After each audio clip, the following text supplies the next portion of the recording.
So this is a diagram of the energetic approach to the hindrances.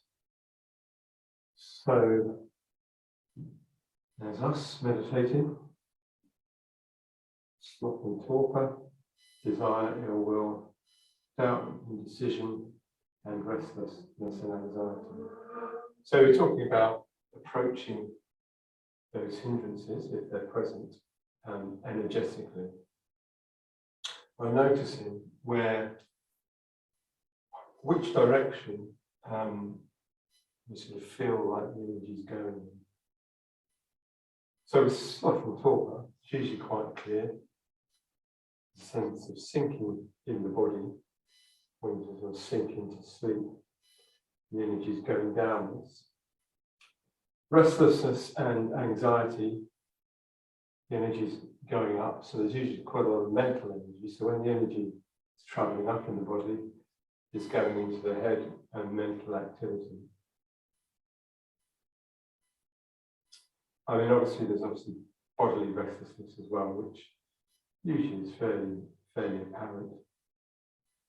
Doubt and indecision, again, is a kind of more of a mental hindrance, and thoughts are going round in a circle, not getting anywhere.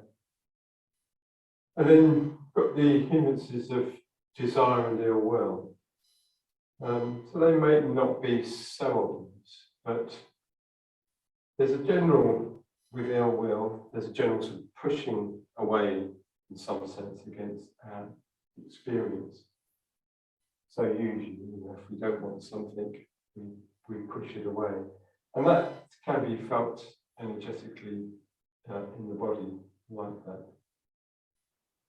And desire, again, there's something, we don't want to be here. So we're kind of reaching out for something that's not here, trying to bring that here to make here feel better. I mean, the usefulness generally of taking this energetic approach to the hindrances is that we don't have to engage so much in mental processes, which is what we're trying to get away from, generally in meditation. So if we can start to be aware of the hindrances within the body, that can be very helpful, because it keeps us bodily aware, which is where we're trying to go in meditation generally. Okay. Can I ask a quick question? Yes, do. How do you work with going round the head of the doubt and indecision? Oh, I didn't say about how you work with them. Like all the others, Yeah. it's the opposite, but I'm not clear about the doubt and indecision. Yeah. Well, generally, with all of them, the thing to be doing is to be going back to the centre. Okay. So, yeah, I mean,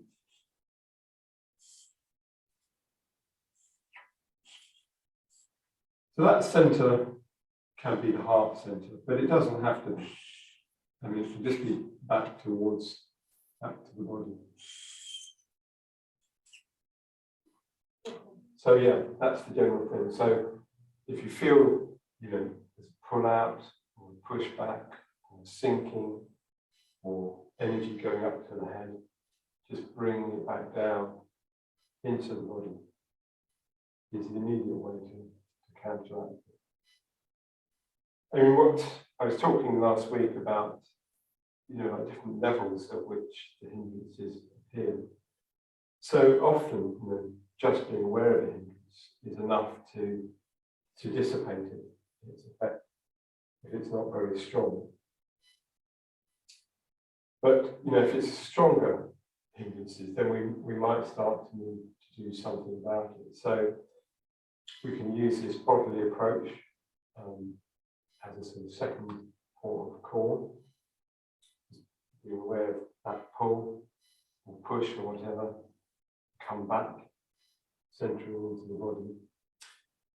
I mean, if the hindrance persists, then we might need to do something like cultivate an opposite quality. So if the hindrance is quite strong, for for instance, if the will is quite strong, then we might need to focus by doing a bit of metta. The traditional antidote to desire is to sort of think about the consequences of being just sort of caught in craving all the time. So that might be reflecting upon, you know, the unsatisfactoriness of being in a state of desire, and how, you know, that thing is not going to make you feel better, especially right in this moment, because it's not actually here. So we're fantasizing about something. Doubting indecision, I mean, a mental process can work against that doubting indecision in terms of cultivating empathy. But we have to find, you know, a purpose for being here and meditating. So we might need to go into that as an antidote. Sloth and torpor. Well, there's various ways of sort of invigorating us if we're in sloth and torpor. So, you know, traditionally one is to come up to the head and to the brightness, open the eyes. So anything that's going to kind of stimulate the body, not stimulate it too much, but enough just to bring the energy up. And again, restlessness, anxiety, sinking the energy in the body. So if we're doing the mindfulness of breathing, you know, we can start becoming aware of the body down in the abdomen. That's quite a good way to counteract into the mental health.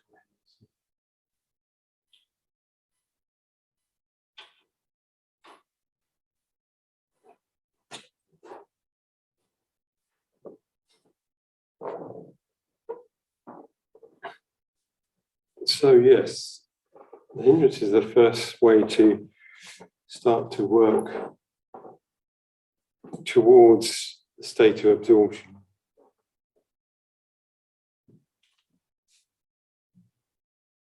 We say absorption, I mean, sometimes it's referred to as concentration meditation, but definitely I prefer the word absorption.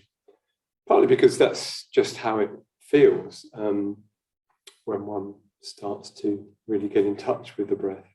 One's absorbed into it. And this natural release into present moment experience, which was a phrase from Shayla Catherine's book. So one of the things to say, you know, is we can't make absorption happen by an act of will. We can think that we can. We can make absorption happen by attending to our experience. We can't will it into being just by pure sort of effort of the mind. And the reason for that is because at that point, that willing is a form of one of the hindrances. It's a form of, usually a form of craving. So we're wanting to get concentrated because we don't like this present moment experience, and we're thinking that the head can somehow make that happen. But it can't, not really. So all we can do is attend to the experience that we're having and work with the experience that we're having. And that is, in a sense, meditation. So there is no such thing as a good or bad meditation. There is just the possibility of attending in this moment to experience as it's happening. So really, it's about preparing the ground for absorption to take place.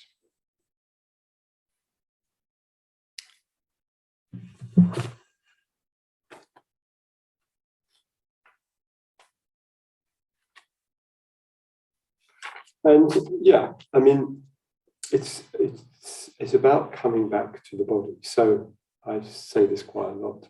The body is the great ally in meditation. If we are present in bodily awareness, we cannot be at the same time in one of the hindrances.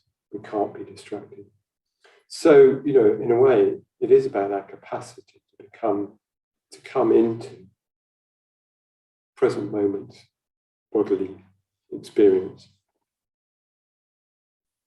I mean, it can be the other senses as well, but the thing with the body is it's always here, it's always present.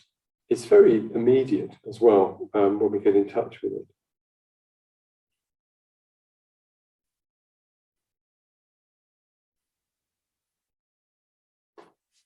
And once we start to be able to do that, come into the body, we can start to notice the satisfaction that comes with being in direct bodily present awareness. So, it's characterized by a sense of wholesomeness, being in the body, a sense of relief of having got out of the head, got out of our story. So there's an easing up because the mind is no longer whirring around in circles and the water started to calm. And this natural experience of the body in a balanced, wholesome way is the start of absorption meditation. So it's the start of the dhyana factors. So the main two dhyana factors that we're trying to, I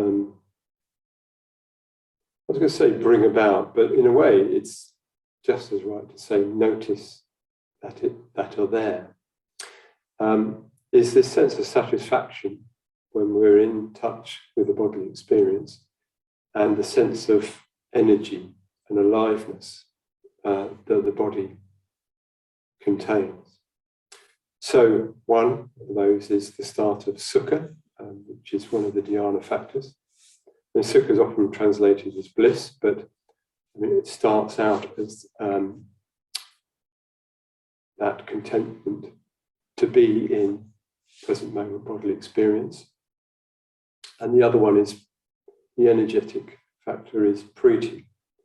So priti is often translated as rapture, but it's this way in which, as the mind has calmed down, more energy is available within our experience, and we can start to notice that as this energetic tingling within the body.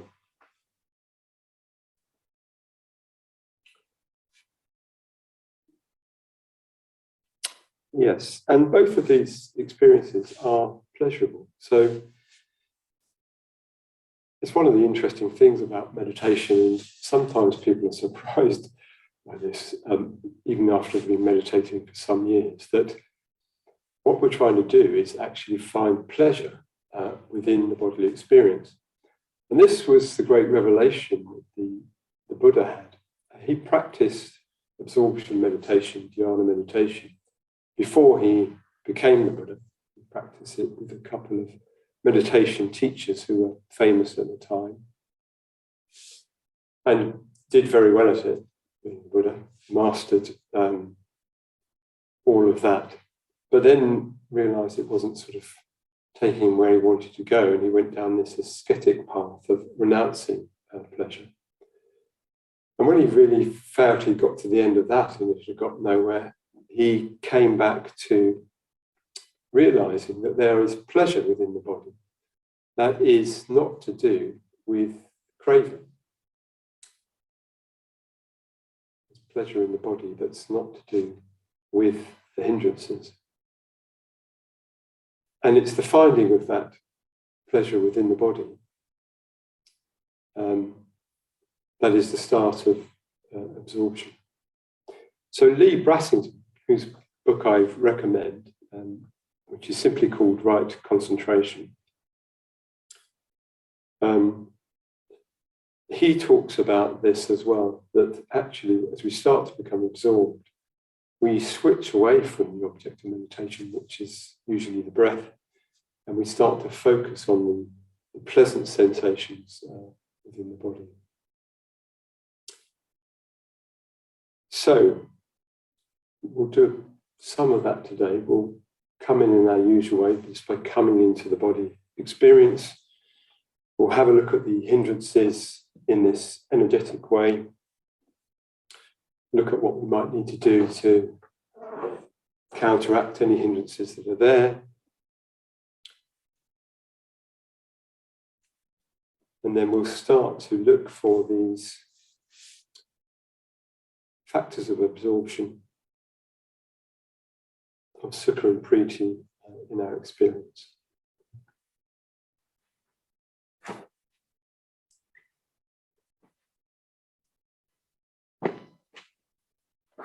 One more thing to say. One of the ways that hindrances can commonly manifest within meditation is judgment. So I think as human beings, maybe Westerners, we have a strong tendency to judge ourselves, judge other people, which is really a reflection often of the same thing, and judge our experience when it comes to meditation. So I will say there's no such thing as right or wrong experience within meditation. There is simply what is here.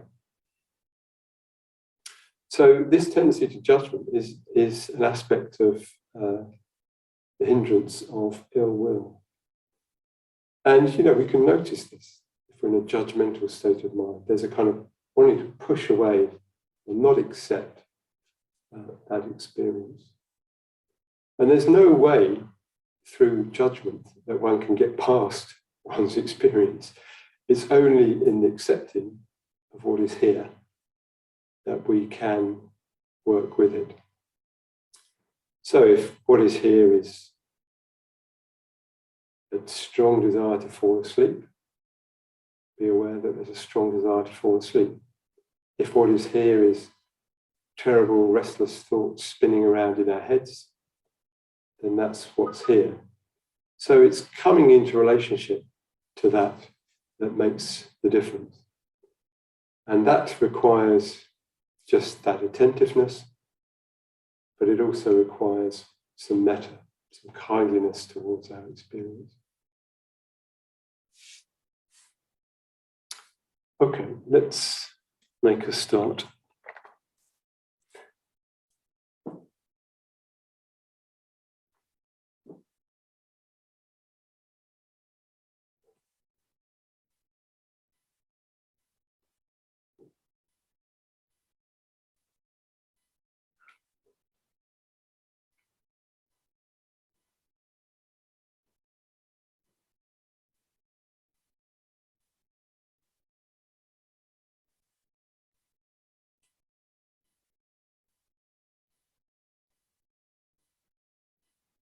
So arriving here,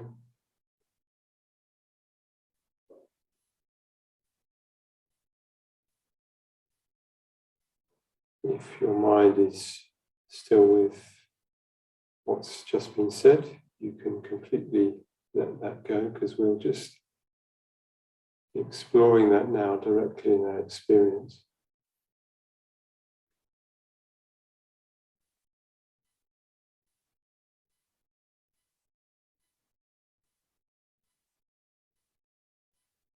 Starting by noticing where attention resides in the body.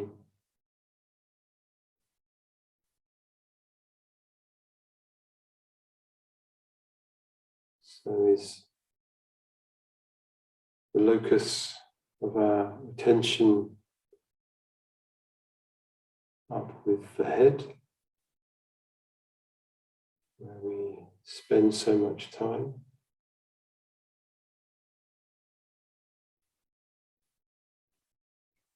Or it may be that it's already coming into bodily experience.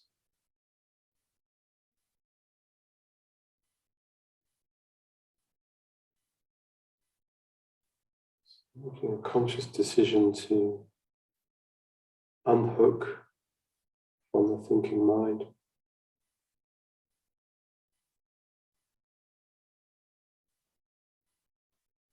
making a conscious decision to come into the sensate body.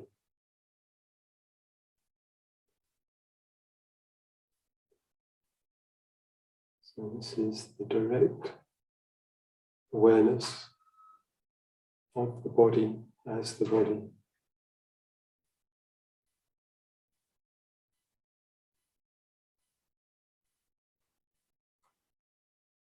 Unmediated by any mental construction, as far as that's possible at the moment.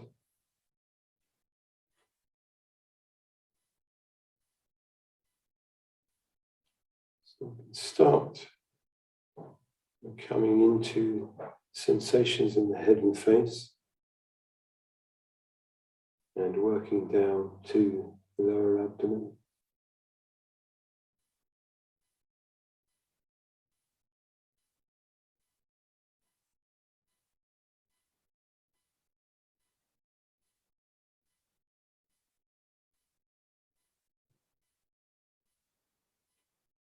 So finding the sensations in the head and face.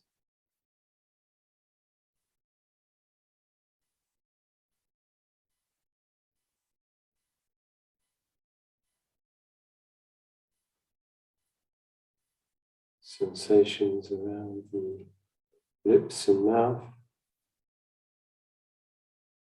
the jaw, the eyes, the back of the head, the top of the head. Just wherever we notice sensations, dwelling there, allowing those sensations to emerge.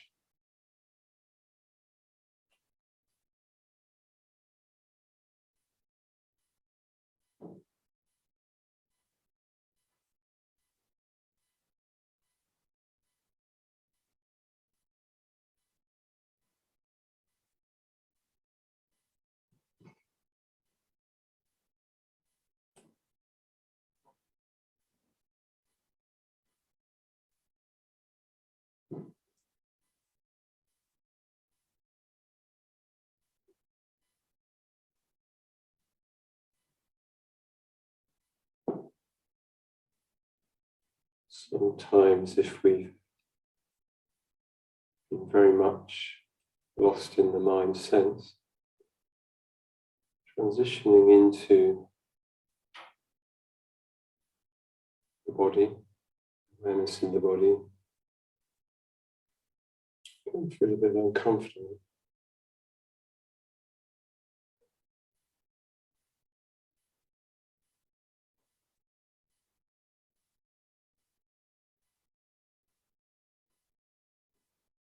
Something like the resistance can be there. A bit like if we've just been watching a lot of TV on the computer screen. The distance to getting up and doing something physical, say.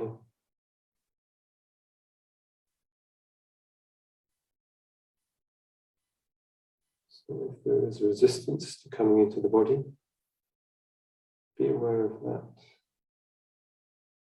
how that feels.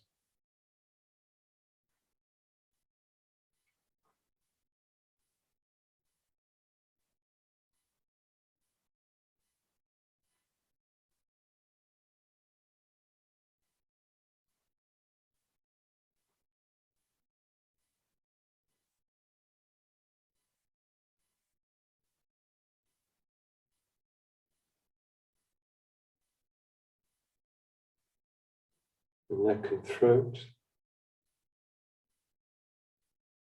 looking for the sensations.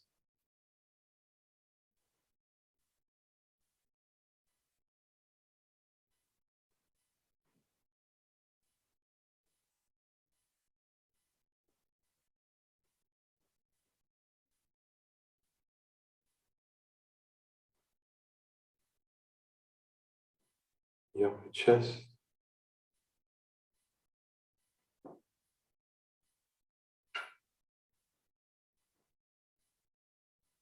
looking for the sensation in the upper chest.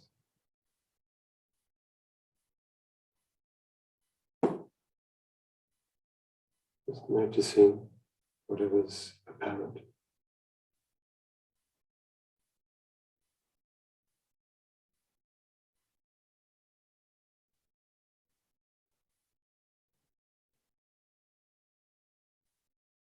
The area around the bottom of the rib cage, the diaphragm.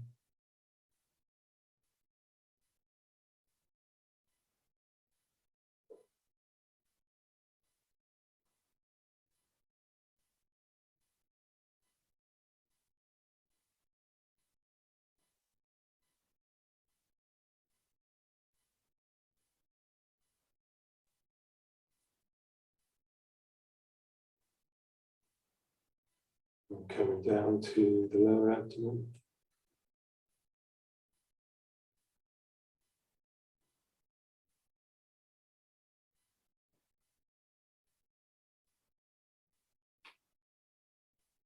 Looking sensations in the lower abdomen.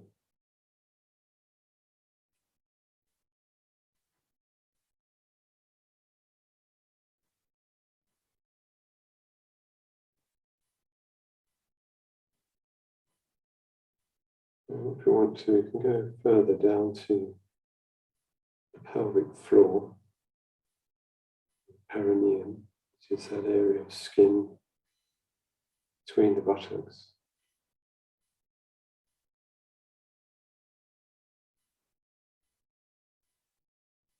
Flat area, which is in contact with the seat or cushions.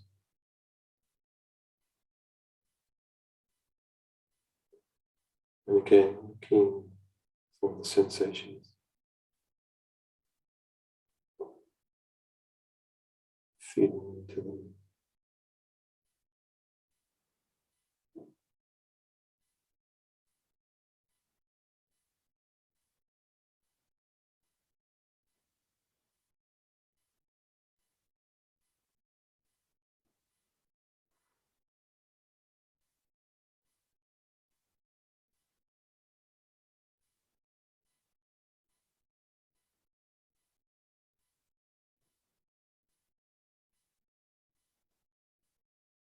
Just keeping up that steady, full effort to attend.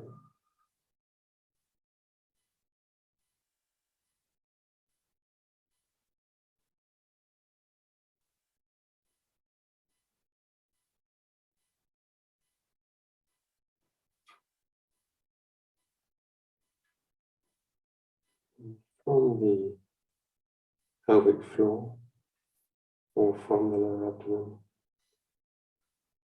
taking in the body as a whole.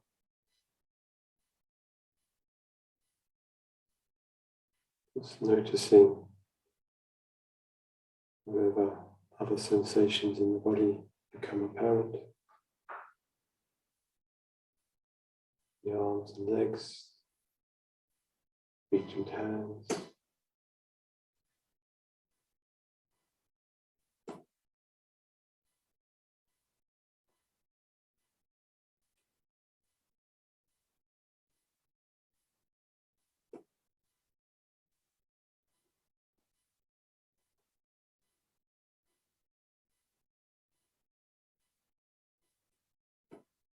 So we'll spend a little time now just looking to see if any of the hindrances are present.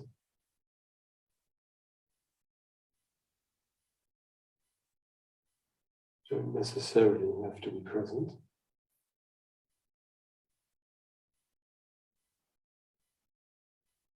So we use this energetic approach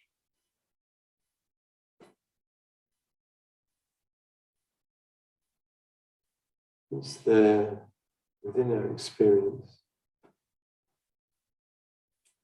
a tendency to sort of reach out forward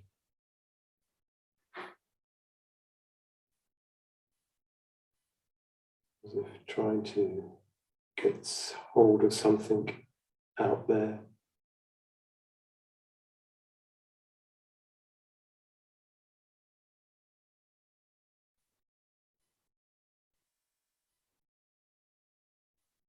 Like reaching forward. Can trace back to something here that doesn't want to be here. Wants to reach out for something else that might make it feel whole or complete, or different or whatever.